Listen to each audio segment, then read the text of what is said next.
민수기 14장 1절부터 10절까지의 말씀입니다. 한 절 한 절 교독하도록 하겠습니다.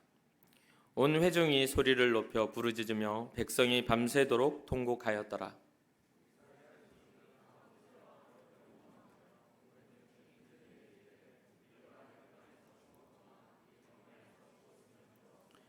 어찌하여 여호와가 우리를 그 땅으로 인도하여 칼에 쓰러지게 하려 하는가?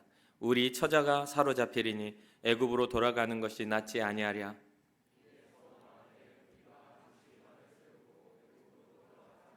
모세와 아론이 이스라엘 자손의 온 회중 앞에서 엎드린지라.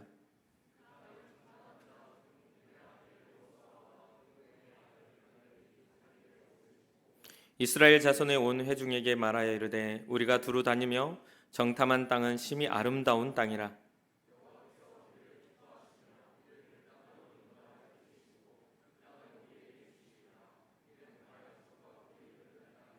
다만 여호와를 거역하지 말라. 또 그 땅 백성을 두려워하지 말라. 그들은 우리의 먹이라. 그들의 보호자는 그들에게서 떠났고 여호와는 우리와 함께 하시느니라. 그들을 두려워하지 말라 하나. 온 회중이 그들을 돌로 치려 하는데 그때의 여호와의 영광이 회막에서 이스라엘 모든 자손에게 나타나시니라. 아멘. 아멘. 함께 고백합시다. 주님, 제가 여기에 있습니다.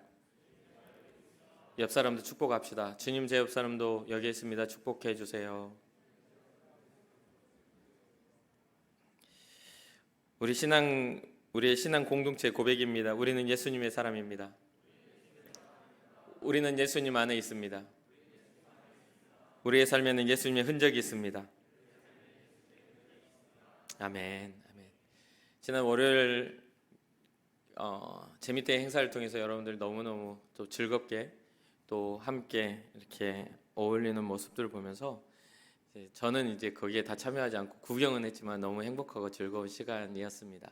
각자의 사정이 있고 또 각자의 상황에 따라서 참석하지 못하신 분들도 있을 건데 또 우리가 계속해서 수련회나 또 여러 프로그램들을 통해서 우리가 어울릴 수 있는 시간들을 만들어 가고 있으니까 여러분들의 마음이 우리 공동체에 함께 하셔서 그런 일들이 있을 때 참여해 주시면 좋겠습니다.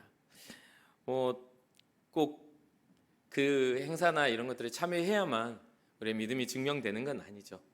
우리가 거기에 이제 함께 하면서 더욱더 우리의 공동체가 단단해지는 과정들이고 서로가 서로를 알아가는 과정에 불과하니까 꼭 그런 행사들을 통해서만 우리가 또 단단해질 것이 아니라 우리가 평상시에 우리 청년들이 뭐 축구를 한다든지 아니면 구역 모임을 한다든지 아니면 헌신된 팀 모임을 한다든지 그러한 과정을 통해서도 서로의 돈독한 관계를 맺을 수가 있으니까 조금만 여러분들의 생각을 열어서 믿음의 공동체에 함께하는 그런 마음을 품어주시기를 바랍니다. 오늘 본문에서는 이스라엘 백성들의 통곡으로 시작을 합니다. 이스라엘 백성이 통곡해요. 밤새도록 부르짖으며 소리를 높여 부르짖으며 밤새도록 통곡하였다라고 이 본문이 시작하죠. 그 일의 발단은 하나님의 명령을 따라 이스라엘 백성이 약속의 땅 가나안에 거의 도착을 했어요. 바란 광야를 거쳐서 가데스 바데아라는 그런 물이 솟는 그러한 곳에 이게 가나안 땅을 입구로 둔 그러한 지명으로 도착을 해서 이제 가나안 땅을 들어가기만 하면 되는 그런 상황입니다. 근데 오늘 본문에서는 그런 것 저런 것 상황들이 설명되지 않고 가나안 땅에 정탐하기 위한 지도자들을 뽑아서 보내라는 그러한 내용으로 시작을 해요. 그러나 신명기 1장에 보면 이런 모든 것들이 이스라엘 백성들이 우리가 이렇게 정탐을 하겠다라고 요청에 의해서 하나님이 그것을 허락하시는 그런 과정들이 생략하고 하나님이 명령하셔서 정탐하라고 하는 것처럼 이렇게 표현이 돼 있어요. 왜냐하면 과정이 생략돼 있으니까. 신명기 1장에 보면 모세가 그래요. 이제 우리가 하나님이 약속한 땅에 왔으니 이제 우리가 들어가기만 하면 된다. 두려워하지 말아라. 하나님께서 우리를 이끌어 가실 것이다 말을 하는데 그 앞에선 가나안 지도자들, 가나안 백성들은 우리가 들어가기 전에 한번 살펴봅시다. 이 안이 어떻게 생겼는지를 좀 봅시다 라고 이야기를 하는 그런 상황이죠. 신명기 1장 22절이에요. 너희가 다 내 앞으로 나와 말하기를 이제 모세 앞으로, 이스라엘 백성들이 모세 앞으로 나와, 모세가 지금 이야기하는 과정이에요. 너희가 다 내 앞으로 나와 말하기를 우리가 사람을 우리보다 먼저 보내어 우리를 위하여 그 땅을 정탐하고 어느 길로 올라가야 할 것과 어느 성읍으로 들어가야 할 것을 우리에게 알리게 하자. 굉장히 합리적이고 좋은 건의를 한 거죠. 어디로 들어갈지, 어떤 성읍은 크고 들어갈 수 있는 그 틈이 어디에 있는지 한번 보고 오게 하자라고 이야기를 합니다.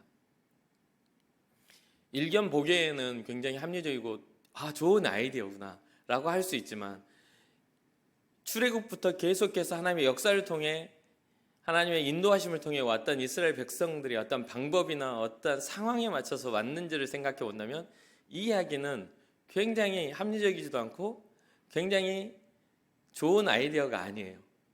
홍해 앞에 섰을 때에도 이스라엘 백성이 홍해를 건너갈 방법을 전혀 알지 못하고 있었어요. 거긴 깊고 들어가면 죽어야 될 곳, 하나님이 갈라놓으시지 않으면 절대로 살 수 없는, 뒤에서 쫓아오는 애국 군대에게 다 멸절당할 수밖에 없는 상황인 거죠.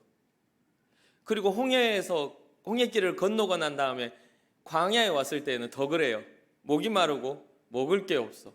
하나님이 물을 주시지 않고 만나를 내리시지 않으면 낮에는 뜨겁고 밤에는 추워 불기둥으로 구름기둥으로 지켜주시지 않았다면 이스라엘 백성은 이 바란 광야를 거쳐서 이곳에 오기까지의 과정들이 순탄하지 않았을 거예요. 그런 과정들이 있었음에도 불구하고 이들은 지금 이러한 이야기를 하고 있는 것이죠. 이것은 바로 하나님의 그 이끄심과 역사를 의지하기 전에 자기들의 눈으로 확인해 보겠다는 겁니다. 자기들의 경험으로, 자기들이 할 수 있는 자기의 능력으로 가능한 일인지를 가서 확인해 보고 오겠다라는 이야기예요. 자신들의 마음, 자신들의 경험과 자신들의 눈을 더 의지하는 그 배경이 깔려 있는 것이죠. 이러한 요청에도 하나님은 허락을 하세요. 그러면서 그 허락 중에 뭐라고 하죠? 너희 중에 지휘관들을, 지도자들을 뽑아라. 12지파의 지도자들. 그러면 그들은 그 한 무리를 이끌 수 있는 지도력을 가지고 리더십이 있기 때문에 그들이 가서 판단하고 와서 이야기하는 이야기들은 굉장히 합리적이고 백성들의 소요를 잠잠하게 할 수 있는 그런 것들을 가지고 있지 않겠는가. 대충 뽑아 보냈더니 갔다 와서 하는 이야기 아무도 안 믿어주면 그것도 이상한 일이잖아요. 그러니까 지도자들을 뽑아라고, 지휘관들을 보내라고 하십니다. 검증할 수 있는 사람을 위해서요. 상황들을 위해서요. 그래서 이 지휘관들이 이 가나안 땅을 정탐하러 들어가서 며칠간, 40일간을 이 가나안 땅을 샅샅하게 돌아다니며 정탐을 합니다. 이게 오늘 본문 이 앞장에 나와 있는 민수기 13장에 나와 있어요. 40일 동안 가나안을 정탐하고 돌아오죠. 그러니까 그 돌아와가지고 이들이 하는 말이, 과연 이 가나안 땅은 매우 기름지고 심히 아름다운 땅입니다. 첫 번째는 그렇게 이야기를 합니다. 그런데 거기까지는 좋아요. 매우 아름답고 기름진 땅입니다. 기름지고 아름다워요. 그런데 하지만 그곳에 사는 거주민은 강합니다. 성읍은 그곳을 둘러싼 성읍들은 견고하고 거대합니다. 그들은 거인 족속 같아요. 네피림의 후손인 아낙 자손 같습니다. 그 네피림 후손 아낙 자손을 하면 떠오르는 사람이 누가 있어요? 골리앗 같은 민족들이 거기에 살고 있어요. 거기서 가져온 어떤 기름진 땅에서 가져온 그런 열매들은 사람들이 보기에도 놀랍고 감탄사가 나올 만큼 풍성한 것들을 가져왔지만 그것을 누리고 가지고 있는 그 민족을 보니까 도저히 우리가 이겨낼 수가 없게 생겼습니다. 라고 하면서 부정적인 이야기를 합니다. 사방에 강대한 부족들이 진을 치고 있다라고, 민족들이 있어서 들어갈 길도 보이지 않는다. 왜요? 이스라엘 백성이 한두 사람이 아니고 한 200만 명이 되는 그런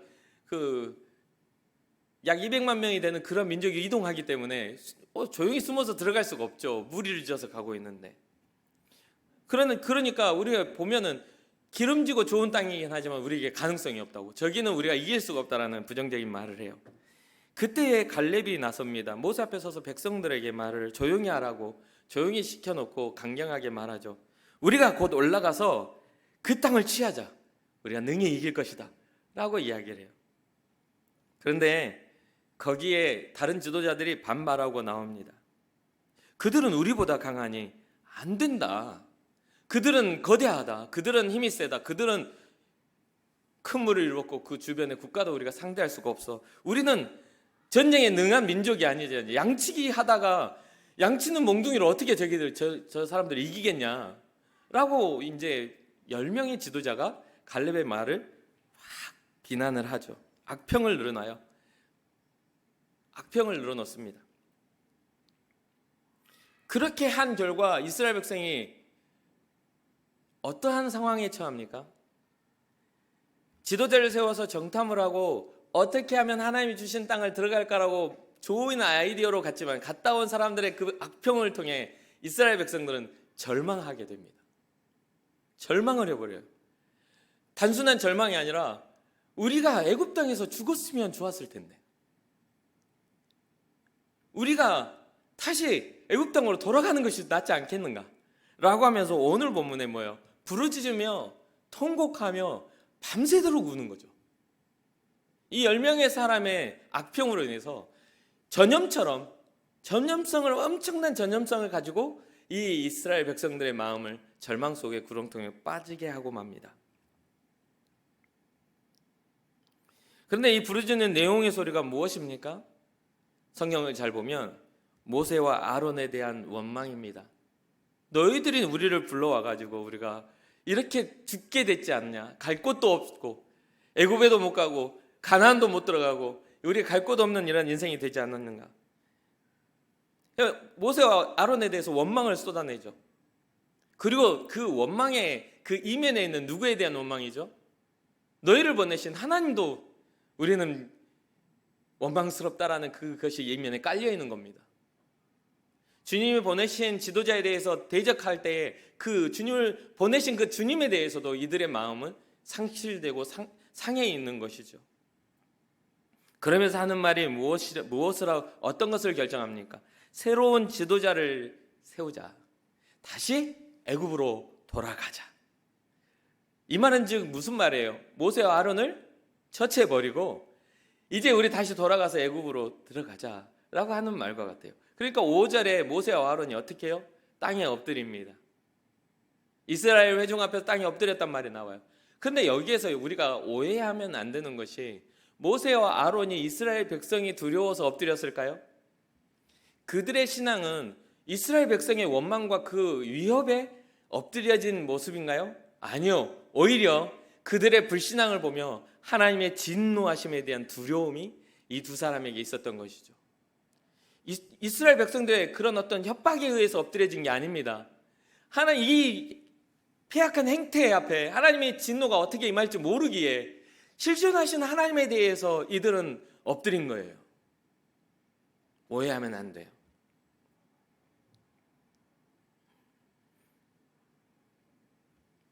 그런데 이러한 모습을 보며 여호수아와 갈렙이 등장하죠. 모세와 아론이 이스라엘 회중들 앞에서 엎드렸을 때의 이 모습을 보며 이 여호수아와 갈렙이 탁 등장해서 하는 말이 자기 옷을 찢으면서 분통해하면서 하는 말이 있어요. 우리가 정탐한 땅은 진짜 아름다운 땅이다. 하나님이 우리에게 젖과 꿀이 흐르는 땅이라고 약속하셨던 정말 그 하나님의 약속의 땅이다. 그러니까 하나님이 우리를 사랑하시고 기뻐하신다면 우리 이제 하나님이 우리를 그 이제까지 인도하셨던 하나님 우리를 그 땅에 들이실 것이다.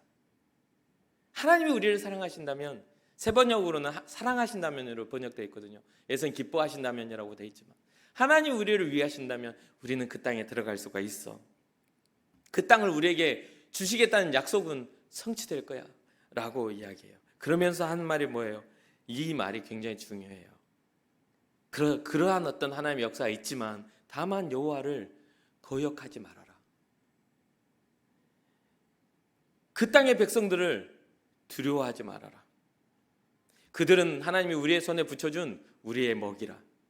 그들의 보호자는 그들에게서 이미 떠났고 여호와는 우리와 함께 하시느니라. 지금 현재 이스라엘 백성들이 바라보고 두려워하는 게 누군가요? 그 땅에 거대한 힘을 가진 그런 거주민이죠. 지금 아론과 모세와 아론과 여호수아와 갈렙이 두려워하는 존재는 누구인가요? 바로 하나님입니다. 하나님을 두려워하, 그를 거역하지 말아라. 그가 우리를 사랑하신다면 우리는 거기에 들어가고 그 땅을 우리가 받을 텐데 하나님을 거역하지 말아라 라고 이야기하고 있는 것입니다. 그들을 두려워하지 말고 오히려 누구를 두려워해야 하는 것이죠?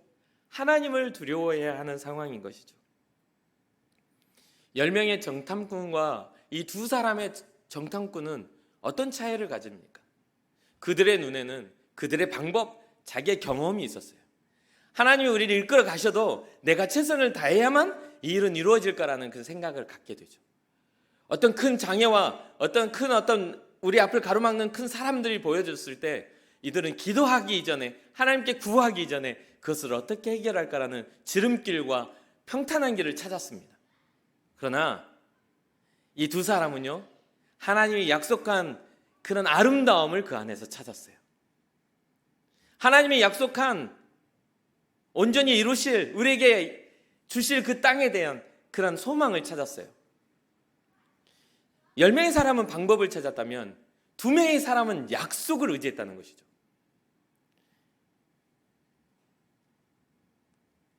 사랑하는 청년 여러분, 우리의 삶에도 우리가 감히 넘보지 못할 네피림과 같은 권세와 능력을 가진 사람들이 우리의 삶을 가로막을 수가 있죠. 어쩌면 우리의 삶에 그런 사람이 가로막지 않아도 우리의 시대가, 우리가 살아가는 모든 삶의 시스템이 우리를 짓누를 수도 있습니다. 사람이 아닐지라도 우리의 살아가는 모든 삶의 영역이 우리가 하나님을 바라보지 못하도록, 우리가 가진 하나님을 향한 신뢰가 깨어지도록 계속해서 우리를 넘어뜨리려고 하고 우리로 하여금 시험에 들게 할 수도 있습니다. 그러나 우리가 기억해야 할 것은 이미 하나님에 대한 신뢰를 잃어버린 10명의 전탐꾼이 아니라 우리의 보호자는 하나님이시지 않느냐라고 말하고 있는 두 사람의 신앙이어야 될 줄 믿습니다. 제가 언제나 하는 말이 있어요. 앞에 선 사람은, 리더는 뒤에 따라오는 사람의 방향을 결정한다. 우리 리더들 교육받을 때 제가 정말 귀에 못이 박히도록 이야기하고 있죠. 여러분들이 바라보는 곳이 뒤따라오는 사람들의 방향을 결정하게 된다고 제가 항상 말씀드려요. 그래서 구역장 교육을 할 때에도, 리더십 트레이닝을 할 때에도 끊임없이 그 이야기를 합니다. 우리는 우리의 인생에 있어서 어느 순간, 아니 교회 안에서 일반적인 그냥 구역원으로서, 또 교회 안에서 어떤 팀의 그냥 팀원으로서 설 수는 있겠지만 여러분들은 여러분들의 발걸음을 옮기고 세상에 나가는 순간 여러분들은 주님을 향한 영적 리더가 될 수밖에 없음을 기억해야 합니다. 여러분들의 모습을 통해서 세상은 예수 그리스도를 보게 돼요. 여러분들의 신앙의 모양을 통해서 신앙자의 삶의 본을 발견하게 될 것입니다. 여러분들이 꼭 교회 안에 리더가 아니라 할지라도 예수 그리스도의 생명을 가진 사람으로 세상을 살아간다면 여러분들의 가정에서, 여러분들의 믿지 않는 부모님이, 여러분들의 믿지 않는 형제들이 여러분들을 통해서 소망을 발견하게 될 것입니다. 예수 믿는 자가 절망하게 되면 더 이상 누가 소망을 가르쳐 줄 수 있을까요? 예수 믿는 자가 우울증에 빠지게 되면 더 이상 기쁨을 누가 가르쳐 줄 수가 있을까요? 예수 믿는 자가 바른 가치관과 기준을 상실해버리면 누가 이 세상에 죄를 말할 수 있을까요? 사랑하는 청년 여러분, 여러분들이 살아가는 삶 현장에서 거룩함을 힘쓰는, 하나님의 자녀다움을 힘쓰는 믿음의 사람이 되기를 주님의 이름으로 축복합니다. 여러분들의 모습을 통해 여러분들 영적 리더가 되어 여러분들을 뒤따라오는 사람들에게 주님을 향한 방향을 가르쳐 줄 수 있다는 것을 잊지 마시기 바랍니다. 불신앙적인, 하나님을 향한 신앙을 잃어버린 10명의 리더가 한 말이 이스라엘 백성들에게 절망과 통곡을 선사한 것처럼 여러분들의 잘못된 생각과 하나님을 향한 불신앙이 세상 속에서 퍼뜨려지게 된다면 주께서 사랑하셔서 구원하시고자 계획하셨던 사람들에게 소망이 아닌 절망을 선물하게 될 것입니다. 사랑하는 청년 여러분, 여러분들의 지금의 상황은 어떤 상황입니까? 하나님 앞에서 영적 리더로 서 있습니까? 세상과 또는 사람이 두려워서, 상황이 두려워서 여러분들의 신앙을 감추어 놓은 상황입니까? 아니면 두 사람의 믿음의 사람처럼 하나님이 하실 일들을 기대하며 믿음으로 선포하고, 절대로 상황과 환경이 달라진 게 아니에요. 그 믿음으로 선포했다고 안악자성과 같은 그 거대한 민족들이 사라진 게 아니란 말이에요. 세워져 있는 거대한 성읍이 사라진 게 아니에요. 이미 그 성읍들은 완전하게 견고하게 세워져 있어요. 그럼에도 믿음은 그것을 두려워하지 않는 것이죠. 여러분들 인생에 살아감에 있어서 끊임없이 부딪히는 세상의 벽이 있다 할지라도 하나님이 여러분과 함께 하시고 여러분의 보호자가 되신다는 믿음이 있다면 믿음으로 끝까지 걸어갈 수 있는 믿음의 담력 또한 하나님이 주실 줄 믿으시길 바랍니다.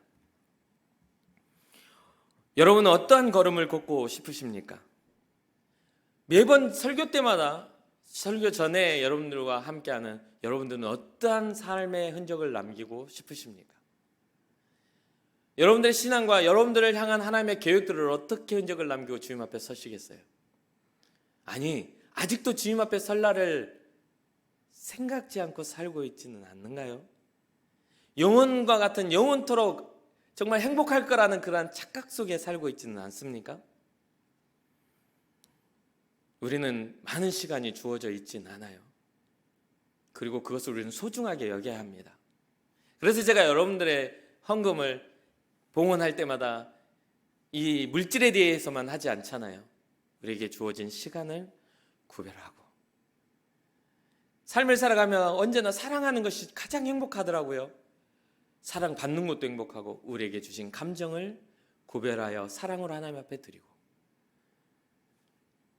내가 사랑하는 분께 나의 삶의 부분을 구별하여 예물로 주님 앞에 드리는 것을 축복하고 있지 않습니까? 끊임없이 고민하고 생각하십시오.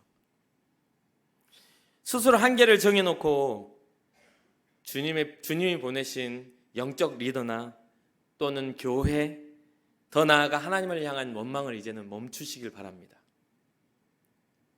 여러분들의 인생에 있어서 보내신 주님의 종들을 소중하게 여기세요. 저 아니어도 됩니다. 저도 소중하게 여겨주시면 너무나 감사하지만 여러분들의 인생에 있어서 여러분들의 영적인 리더가 될 사람이 저 한 사람뿐이겠어요? 하나님이 여러분들에게 보내시는 몸된 교회를 섬기게 하는 영적 리더, 여러분들의 구역장이 될 수도 있어요. 구역장은 구역장 팀장이 될 수도 있죠. 구역장 팀장은 여러분들과 함께 앞서가고 있는 임원들이 될 수도 있어요. 임원들은 목사를 볼 수도 있겠죠. 여러분들에게 보내시는 누가 될지라도 여러분들에게 영적 영향력을 미치는 리더들을 소중하게 여기십시오. 그리고 가까이 두시고 그들이 하는 말들, 그들이 하는 영적 조언들을 가슴에 새기시기를 주님의 이름으로 축복합니다. 하나님을 향한 기대감과 신앙이 없으면서 하나님이 여러분들의 삶에 의미 있게 역사하고 있기를 혹시는 바라진 않습니까? 하나님을 귀하게 여기지 않으면서 하나님이 나를 귀하게 여겨줬으면 좋겠어, 내 기도에 응답해 주시면 좋겠어, 하나님을 향한 어떤 구별됨도 없으면서 하나님이 이 세상에서 나만 특별하게 구별한 하나님의 자녀가 되게 하시기를 원하지는 않습니까? 그런 어떤 이기적인 마음에서 벗어나 우리를 이미 구원하시고 사랑하시는 주님을 사랑하시기를 주님의 이름으로 축복합니다. 그래서 이 갈렙과 같이, 이 여호수아와 같이 주님께서 우리를 기뻐하시면 저 땅은 우리의 것이야 라고 선언할 수 있는 그런 주님과의 밀접한 친밀한 관계가 있으시기를 주님의 이름으로 축복합니다. 마지막으로 하나 정말 제가 간증 하나를 하려고 해요. 할까 말까 고민을 많이 했는데 마지막으로 제 삶에 있어서 꽤 오랫동안 제 마음속에 품고 있는 것들이 있어요. 뭐냐면 내 인생에 있어서 나는 어떠한 삶과 어떠한 사역을 할 것인가에 대한 고민입니다.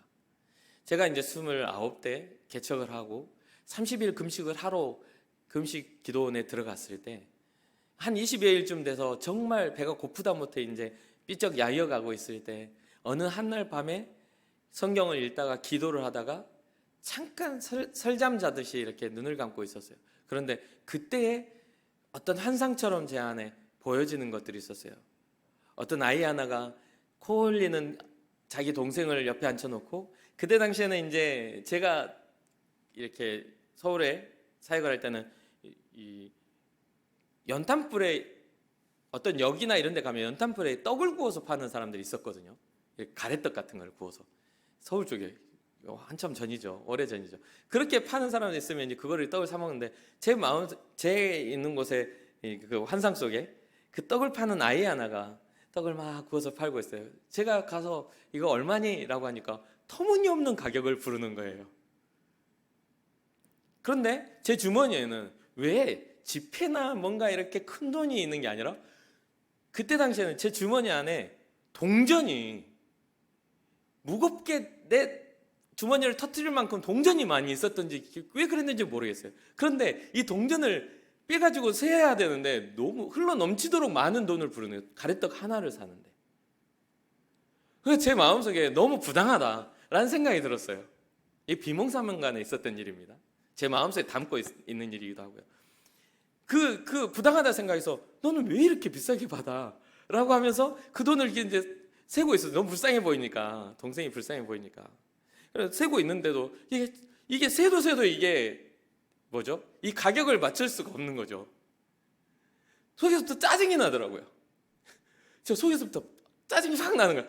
이거 좀 싸게 팔어. 왜 이렇게 비싸게 팔어? 옛날에 여러분 기억하죠? 껌 한 통 주면서 5,000원 받고 막 이런 분들. 부당하다는 생각이 들잖아요. 치약 칫솔 세트 파는데 10,000원 받고 막 이런 분들. 그래서 막 약간 그런 느낌이었던 것 같아요. 그래서 하다가 에이 하면서 막 짜증을 내고 있었어요. 그런데 옆에 있는 어떤 분이 왜 화가 나 있냐고 저한테 그러는 거예요. 왜 그렇게 화가 나 있냐고. 그래서 아니 이게 얼마 되지도 않는 걸 이렇게 비싸게 팔아서 내가 사주려고 했더니 진짜 짜증이 나요. 막 하면서 이제 제가 막 불평을 했었죠. 근데 그렇게 하다가 이게 마무리가 된 그런 상황은 아니에요. 그렇게 하다가 옆에 있는 분을 봤더니 그분이 우리 주님이시더라고요. 그래서 그때 잠결에 제가 금식하다가 새벽에 일어나 한참 울었던 기억이 납니다.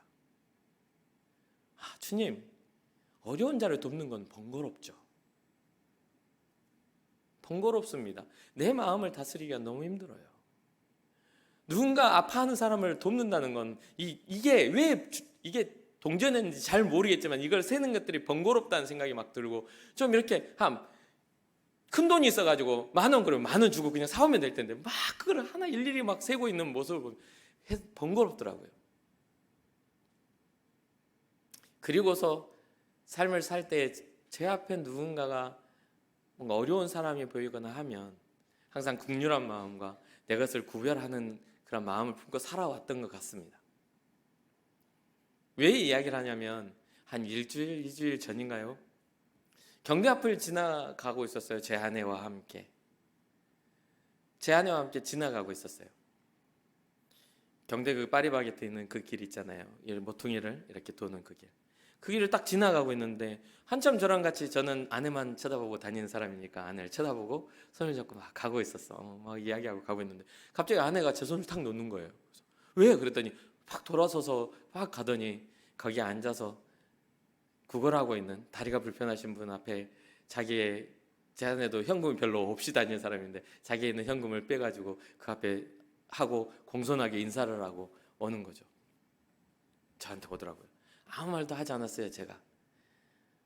근데 제 마음에 그것을 담아두고 있었거든요. 그걸 보면서 제 마음에 담아두고 주님 죄송합니다. 제 눈이 보지를 못하고 있어요. 마음이 아프더라고요. 어려운 사람을 보지 못하는 나의 교만함이 그때 내가 발견이 되더라고요.